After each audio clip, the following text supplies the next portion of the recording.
Aquí comienza el audiolibro dramatizado de la herejía de Horus, el asedio de Terra. Si os gusta el contenido y queréis ayudar al autor y a la editorial, compradlo. Tendréis un enlace directo en la descripción del vídeo para que podáis hacerlo. Y ahora, a disfrutar de la herejía.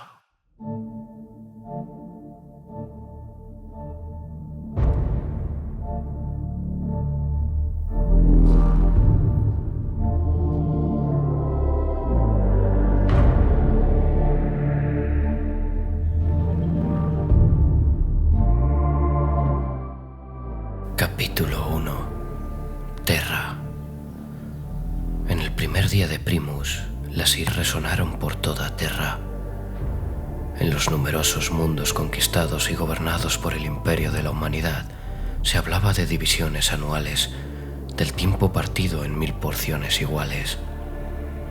Primera división, segunda división, tercera y así sucesivamente, sin ninguna variación ni carácter, hasta que el peso del recuento llegaba a 1000 y un año pasaba al siguiente. En mundos bajo una noche sin fin o 10 cegadores, un año representaba lo mismo.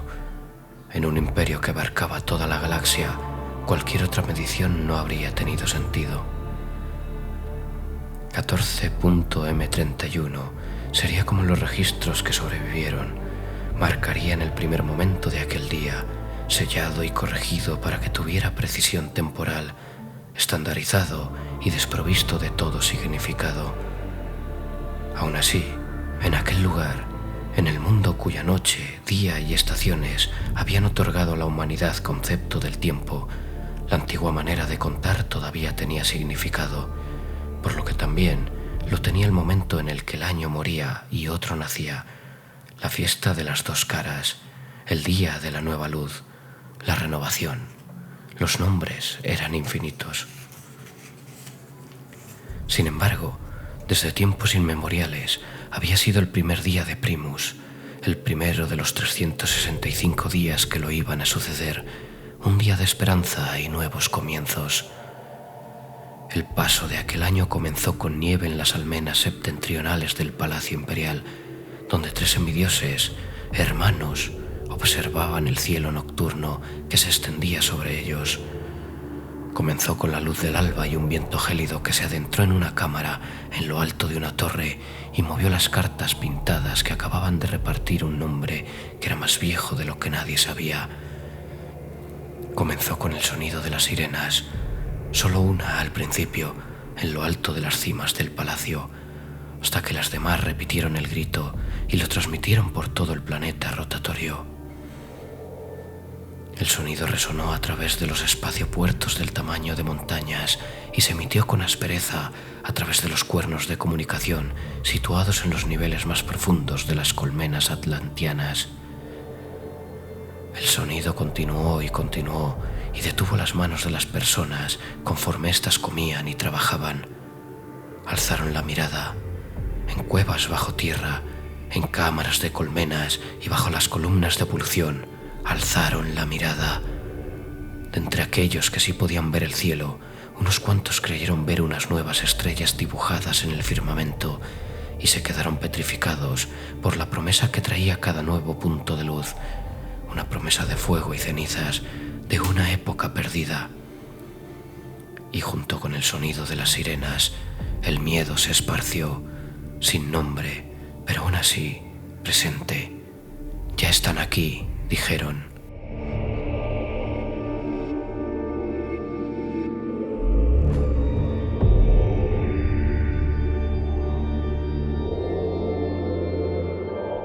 Nave prisión a Eacus, alta órbita de Urano.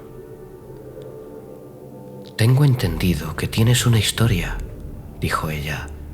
El lobo estaba frente a ella y el pelaje de su espalda parecía plateado bajo la luz de la luna. Una de lo más entretenida. Me gustaría recordarla para la posteridad. El lobo se dio media vuelta y sus dientes esbozaron una sonrisa triste. ¿Qué historia? La de cómo Horus mató al emperador. Mersadie Oliton se despertó de aquel sueño con una capa de sudor en el rostro. Suspiró y se puso la manta encima, pues ésta se había deslizado hasta el suelo. El ambiente era frío y húmedo en aquella celda, con el aroma de un aire en el que se había respirado demasiado. Parpadeó durante unos segundos. Algo había cambiado.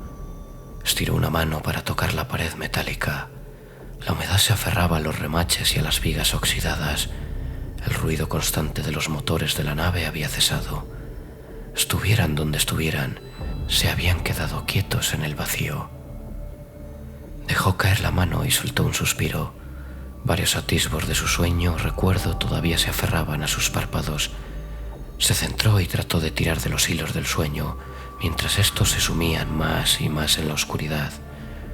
«Tengo que recordar», se dijo a sí misma. «La prisionera se pondrá de pie, de cara a la pared». La voz resonó por el altavoz situado sobre la puerta de la celda. Se puso de pie por instinto. Llevaba un mono gris raído y desgastado. Puso las manos contra la pared, con los dedos separados. La puerta se desbloqueó con un chasquido y unos pasos sonaron sobre el suelo con rejilla. El guardia sería como el resto, vestido de color escarlata y con una máscara plateada, con toda la humanidad de su voz escondida tras la distorsión del comunicador. Todos los carceleros eran iguales, tan constantes como el sonido de un reloj que nunca llegaba a dar la hora en punto. Espacios pequeños, puertas cerradas, preguntas y sospechas. Así había sido su mundo durante los 7 años que habían transcurrido desde que había regresado al sistema solar. Aquel era el precio que debía pagar por lo que había visto, por lo que recordaba. Había sido una rememoradora, uno de los miles de artistas, escritores y eruditos que habían enviado a ser testigos de la Gran Cruzada, conforme ésta llevaba la luz de la razón a una humanidad reunida. Aquel había sido su propósito, ver y recordar. Al igual que muchos otros propósitos claros y futuros brillantes, el resultado no había sido el esperado. Oyó que los pasos se detenían a su espalda y supo que el guardia iba a colocar un cuenco de agua y un nuevo mono en el suelo. «¿Dónde estamos?», preguntó ella, y oyó la pregunta salir de su propia boca antes de poder contenerse.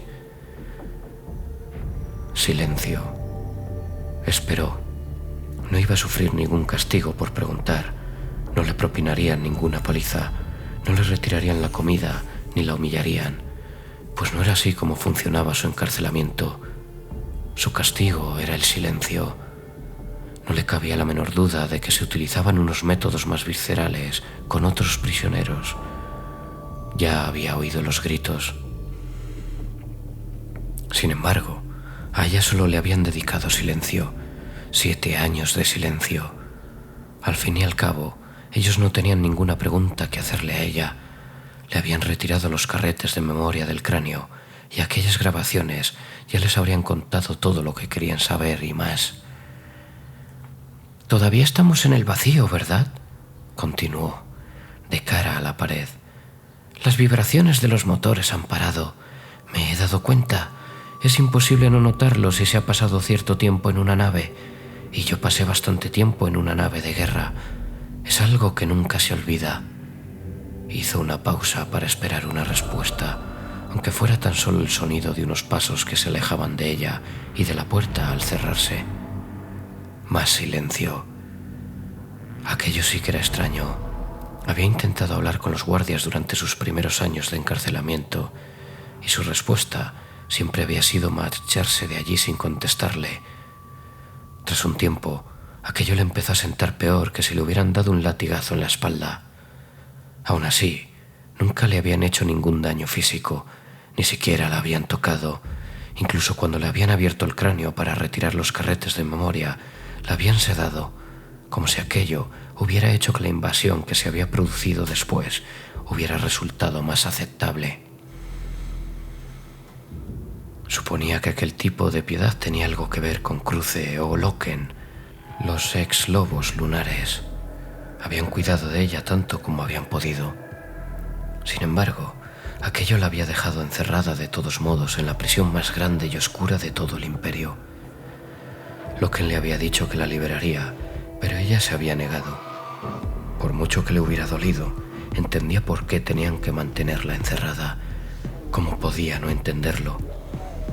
Al fin y al cabo, ¿no había sido ella quien había visto el verdadero rostro del enemigo?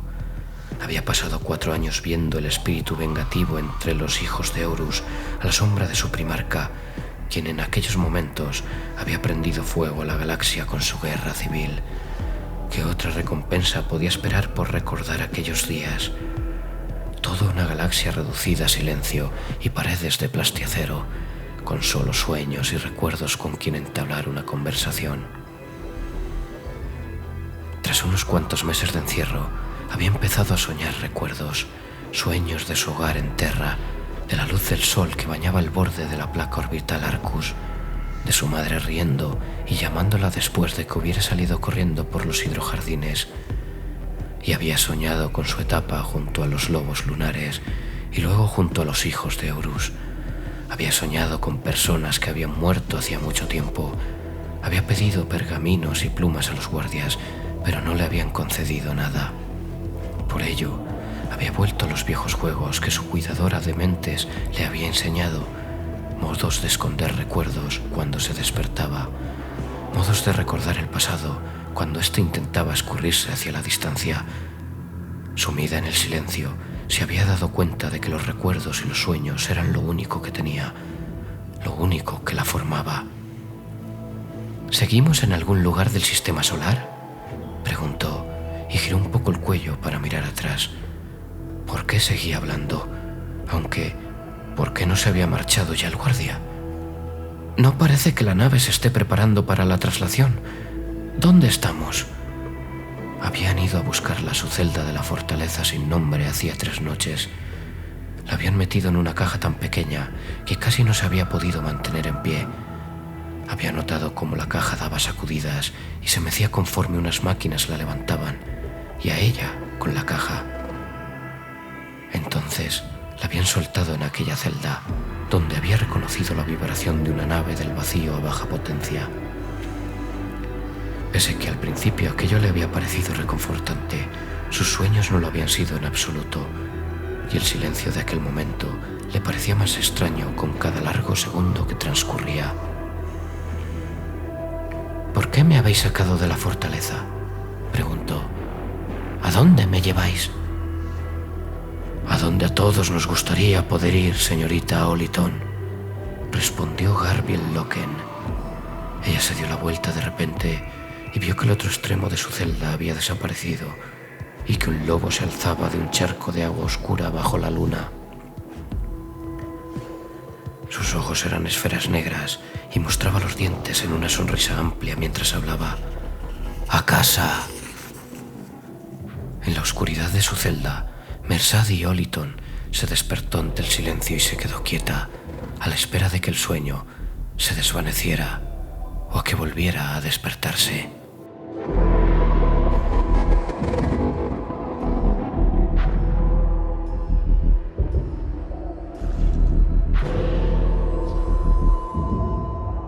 Fragata de asalto Lacrimae, Golfo Transplutoniano.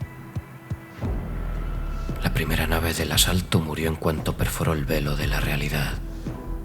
Unos rayos de plasma se alzaron desde las plataformas de armas y un fuego blanco golpeó la proa de la embarcación. Unos rayos y un ectoplasma creciente surgieron tras su casco, al tiempo que unos macroproyectiles detonaban entre las heridas ardientes que ya se habían tallado en la estructura. Las torretas y las cimas se separaron de su forma, las torres se partieron de su lomo. Seguía avanzando al mismo tiempo que su proa se hacía añicos. El destrozo ardiente golpeó la primera de las minas colocadas por toda la oscuridad y unas explosiones se desataron a su alrededor. La parte delantera de la nave se separó de la trasera. La proa y las cubiertas de armas se inclinaron hacia abajo. La atmósfera se ventiló del interior al quedar expuesto. Los restos se desperdigaron por doquier y se prendieron fuego durante un instante, antes de que las llamas acabaran con el oxígeno que había quedado atrapado en ellos. «Nave derribada», indicó un adepto de sensores desde el puente de la Lacrimae. Sigismund observó la muerte de los intrusos conforme se desataba en las pantallas pictográficas dispuestas sobre la tarima del mando. Estaba ataviado con su armadura, con la espada encadenada a su muñeca y con la punta apoyada sobre la plataforma a sus pies. No parpadeó ni se movió mientras la nave moribunda daba vueltas a la deriva frente a él. En las tranquilas profundidades de su mente oyó las palabras que lo habían llevado hasta aquel lugar y aquel momento. Debes elegir dónde quieres estar, cumpliendo tu palabra y tu deber, o al lado de tu padre hasta el fin. A su alrededor, la tripulación de mando estaba en silencio, con la mirada clavada en los instrumentos y las pantallas. Era el comienzo del momento que todos habían sabido que iba a dar fin a los años de espera. Algunos incluso habían creído o esperado que no fuera a producirse nunca. Sin embargo, allí estaba, marcado con fuego. Me decidí, Keller, pensó, y en su cabeza volvió a oír las palabras que Dorn le había dedicado por dicha decisión. Continuarás con el rango y la posición que tienes, y nunca le hablarás a nadie de esto. La Legión y el Imperio no conocerán mi decisión. Tu deber será no dejar nunca que tu debilidad contamine a aquellos que poseen más fuerza y honor que tú. Como desees, padre. ¡No soy tu padre!, rugió Dorn, y su ira llenó el ambiente de repente, con el rostro engullido por las sombras del ocaso.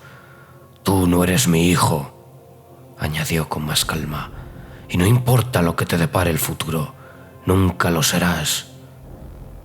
Me decidí, susurró para sí mismo, y aquí estoy, en el fin. El fuego de la nave muerta se esparció por todos los monitores. Si así es como van a venir a por nosotros, casi ni valdrá la pena sudar para matarlos, gruñó Fafnir Ran.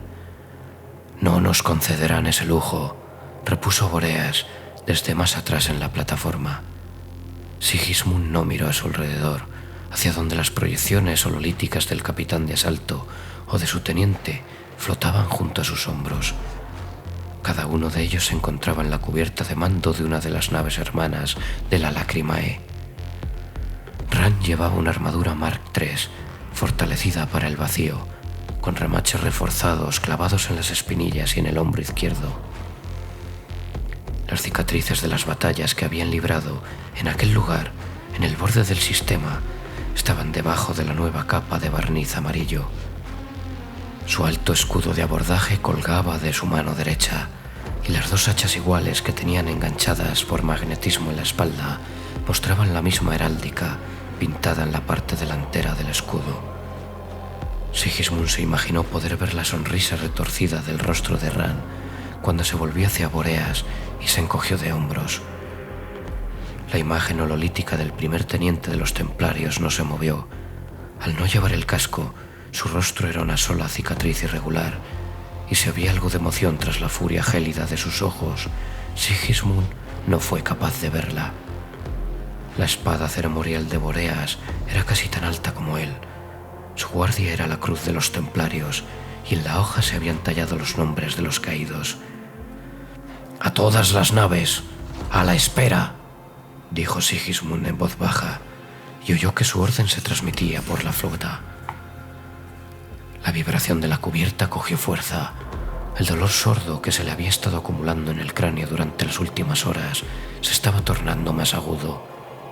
Se percató de que una humana de la tripulación le daba un escalofrío y se pasaba una mano por una gota de sangre que se le había formado en la nariz. «Aferraos a nuestros juramentos y a la fuerza de nuestro propósito», dijo en voz más alta.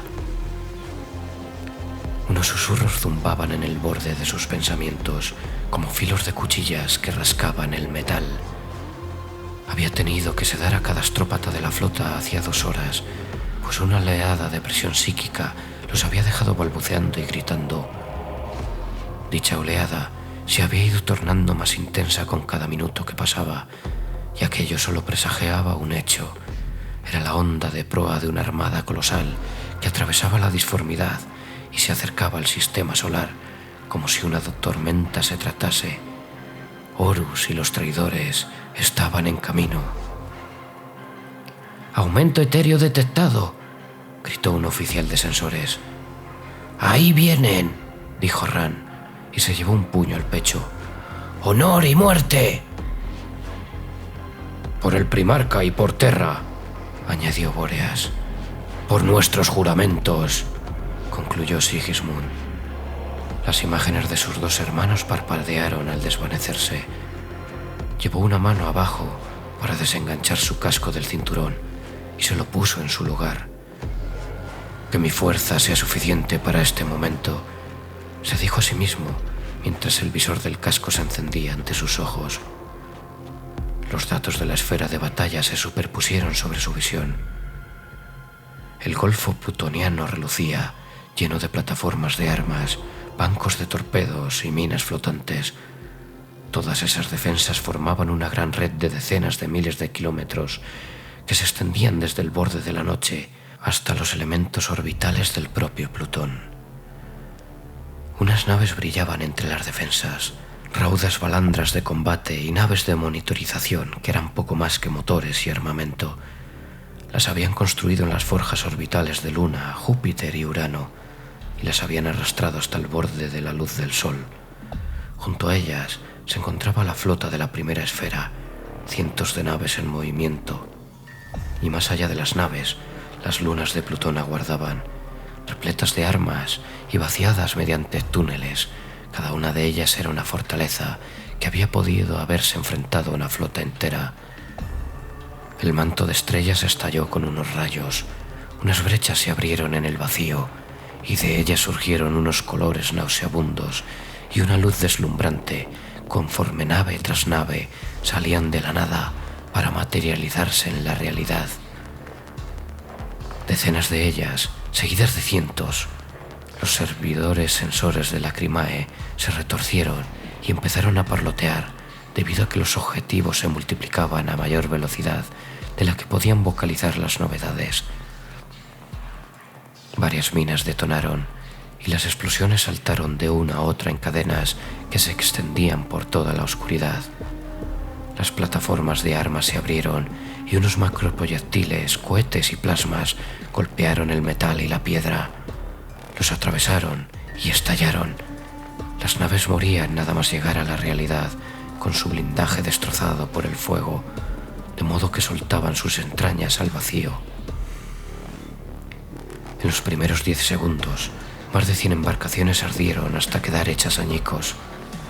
La mayoría habían sido en otros tiempos naves de guerra del ejército imperial, tripuladas por humanos que habían jurado lealtad a Horus y que habían recibido como recompensa el honor de ser los primeros en desenvainar sus espadas durante aquella batalla. Murieron por aquel honor al arder junto a la ruina en la que se había convertido sus naves, con los cascos destrozados a su alrededor. Y aún así, no dejaron de avanzar. Nave tras nave atravesó la realidad como estandartes que ondeaban en la parte delantera de una línea de fuego. La primera nave de las legiones Astartes surgió de la disformidad. Se llamaba Ennires, un galeón de bombardeo de la Cuarta Legión, con un casco de 5 kilómetros de largo, envuelto alrededor de 3 cañones Nova. Soltó los 3 disparos en cuanto el vacío le roció la piel. Cada proyectil de cañón Nova era del tamaño de un titán de batalla y su núcleo estaba lleno de plasma inestable. A pesar de que la nave enemigo no contaba con ningún objetivo, no lo necesitaba. Los proyectiles se dirigieron al centro de las defensas y estallaron con la fuerza y la luz del nacimiento de una estrella. Las plataformas de armas se desvanecieron y las minas se encendieron en esferas de llamas rojas. El fuego surgió de las defensas conforme más naves se abrían paso a través de los restos de sus hermanas derribadas. El fulgor de la batalla inundó las pantallas y ventanas del Lacrimae. El visor del casco de Sigismund redujo la intensidad de luz. «¡Atacad!», ordenó, y el Lacrimae se abalanzó hacia adelante. 20 cruceros de combate y veloces destructores lo siguieron en una formación concentrada. Unas lanzas de fuego salieron de ellos y se clavaron en las naves que salían de la disformidad conforme la formación avanzaba a cortarle el paso a la flota. Unas columnas de la luz espectral y ectoplasma se estiraron como brazos a través de la oscuridad, mientras más naves se materializaban en la realidad. Unos restos de rayos etéreos golpearon al crucero Hijo Solar de los puños imperiales, el cual giró sobre sí mismo cuando el casco se le resquebrajó y se rompió conforme las leyes de la realidad se doblaban. El Lacrimae y sus naves hermanas no se detuvieron, sino que siguieron adelante, pues tenían un solo propósito en aquel momento: acabar con tantas naves enemigas como fuera posible, mientras éstas salían de la disformidad hacia la costa de la realidad. Por el momento, la presa de los puños imperiales era vulnerable, y la flota de la primera esfera estaba formada por depredadores. Las armas de la Lacrimae acertaron en el blindaje de la barcaza de batalla llamada Juramento de Fuego, antes de que ésta pudiera activar sus escudos de vacío. Los macroproyectiles atravesaron las cubiertas de armas y estallaron, de modo que la munición de la nave enemiga ardió en sus estaciones de carga. El casco del Juramento de Fuego se hinchó antes de explotar. Unos trozos de casco del tamaño de edificios enteros salieron disparados, chocaron contra el flanco de un crucero de batalla cuando éste salió de la disformidad y le arrancaron el castillo de mando de la espalda. La brecha de la disformidad de la que había salido pulsó y se tragó el resto. «¡Resistid!», dijo Sigismund, y su voz se transmitió a todas las naves a su mando mediante el crepitante enlace de comunicación. «¡Por nuestros juramentos, resistiremos!». El Lacrimae continuó abriéndose paso, mientras su tripulación mortal gritaba al ver los fantasmas y las pesadillas que se llenaban su visión. La realidad en la esfera de batalla se había convertido en un poco más que retales deshilachados que se mecían al viento nocturno. La Lacrimae avanzó y sus armas encontraron al enemigo tras enemigo. Sin embargo, por cada nave que derribaban, otras 3 surgían de la disformidad. Los torpedos cepo dispuestos en el vacío se activaron y salieron disparados hacia adelante para partir y hacer arder los blindajes de las naves. Los primeros invasores empezaron a encontrarse al alcance de las lunas, fortaleza de Plutón, y recibieron su fuego. Sus escudos del vacío, recién encendidos, parpadearon al desactivarse. El enemigo respondió con voleas. Las flotas de reserva que se habían quedado cerca de los satélites se pusieron en marcha y comenzaron a matar y a morir. La luz de la batalla se intensificó y se emborronó con el brillo de miles de transiciones de la disformidad, hasta que el hecho de que bando había disparado y cuál ardía por ello se perdió en el fulgor ondeante de decenas de miles de kilómetros de diámetro. Horas más tarde, la luz de aquel fuego iba a brillar en la noche sobre las almenas del Palacio Imperial, mientras las sirenas y las alarmas sonaban para indicar que Horus, por fin, había llevado su guerra hasta el sistema que había visto nacer a la humanidad.